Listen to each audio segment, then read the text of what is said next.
announced to release this year, it very quickly became my most anticipated title of 2024. I should preface this review by mentioning that Gris, also developed by Nomada Studio and published by Devolver Digital, is probably one of my favorite games of all times. It changed the way I saw video games, and since that fateful day, I have been chasing an experience that would leave me speechless like Gris did.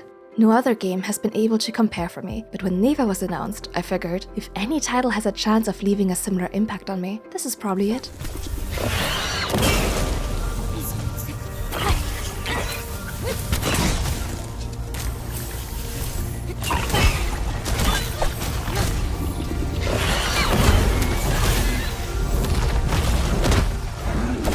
What I was really curious to see was how it would set itself apart from its precursor. The trailer already promised an aesthetically stunning experience, filled with emotional moments, which is exactly what I expected from Nomada Studio. But how would they improve on their already successful formula?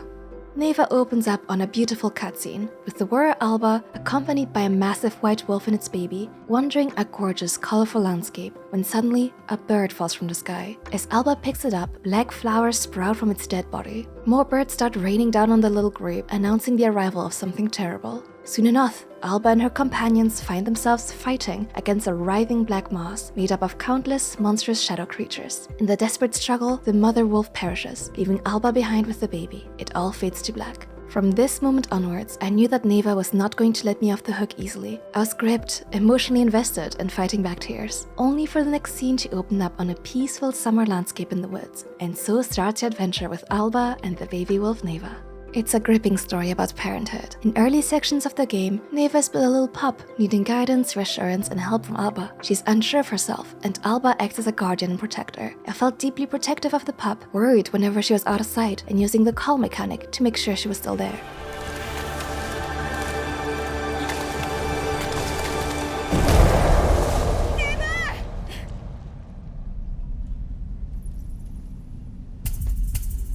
As a short anecdote, I loved that the most present voice line, Alba calling Neva's name, was recorded over 400 times, expressing so many different emotions in this one short word. Throughout the story, the wolf slowly grows up, but the time fall rolls around. She's a young teen, overzealous, often running ahead with big leaps, throwing herself at enemies. It was wonderful seeing her growth, and I found myself trusting her guidance on where to go next. She would often attack enemies before I even saw them, but also found herself in some difficult situations with her boundless enthusiasm and overconfidence. As an adult, she is a steady, calm presence never leaving your side. Your metaphorical, but often also literal light in the darkness. With her by your side, you brave a slowly decaying world, fighting a desperate struggle against the dark creatures threatening to destroy everything you love. What I loved most was how real Neva felt. As time passed, I could feel her evolve, not only in her appearance and size, but also in her behavior. She felt like a real companion, and I cared about her deeply. Fights felt more desperate and impactful when I was trying to help Neva, captured in the clutches of a creature. Conversely, fighting with her by my side made me feel powerful. Her presence was as felt as her absence. Any section without the wolf were immensely lonely, landscapes desolate.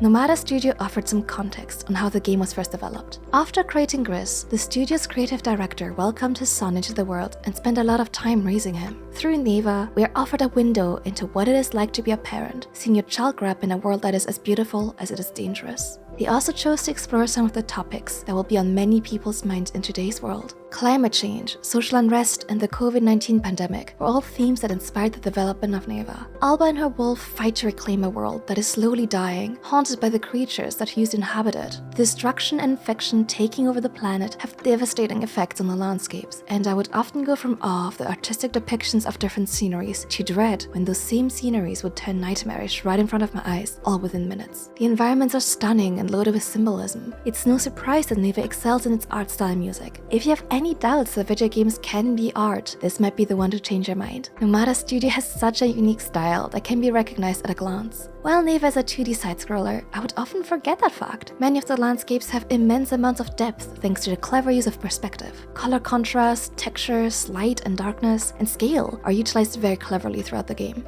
Every frame felt like a piece of art, conveying the emotional state of our character and the state of the world around us. Additionally, every nook and cranny is loaded with symbolism, from dark environments with Neva being the only source of light, to imposing bright structures reaching the sky that need to be scaled. It is impressive how the team told such a compelling story without any dialogue. The most spoken word is simply Neva. Neva is a 2D side-scroller with a focus on platforming, some simple puzzles, and relatively straightforward hack-and-slash combat. For most of the game, you have access to a double jump, a dash/dodge, and an attack. There's a small variety of different enemies with different mechanics I found interesting, albeit not revolutionary, and the movement feels pretty good. While you only have 3 hits before you die, you can heal by chaining hits against enemies. 6 hits will refill one of your lives. Save points are pretty frequent, and you're unlikely to lose a lot of progress at any given moment.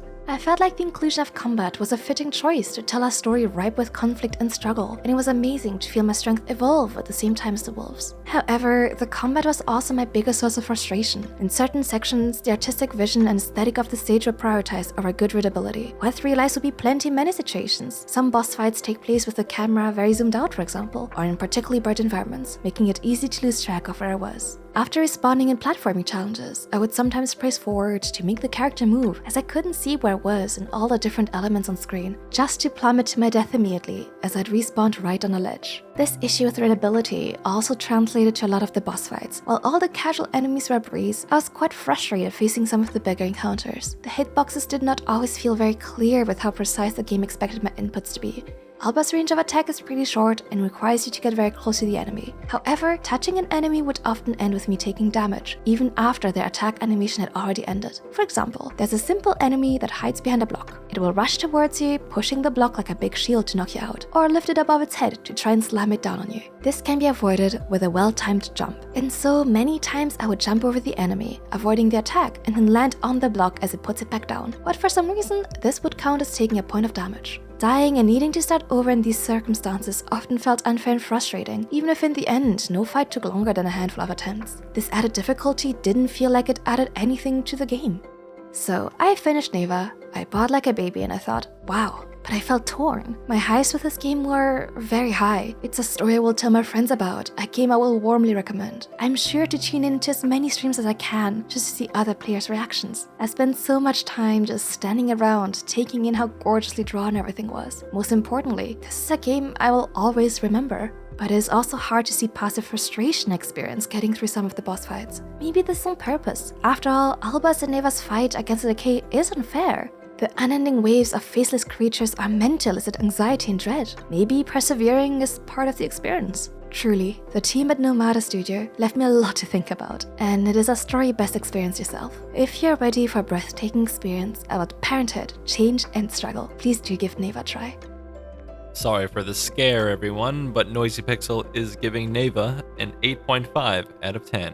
Thank you for watching. Noisy Pixel is a group of gamers who work hard to deliver news, reviews, previews, and more. Please check out our Patreon to support independent game journalism, and we'll see you on the next one.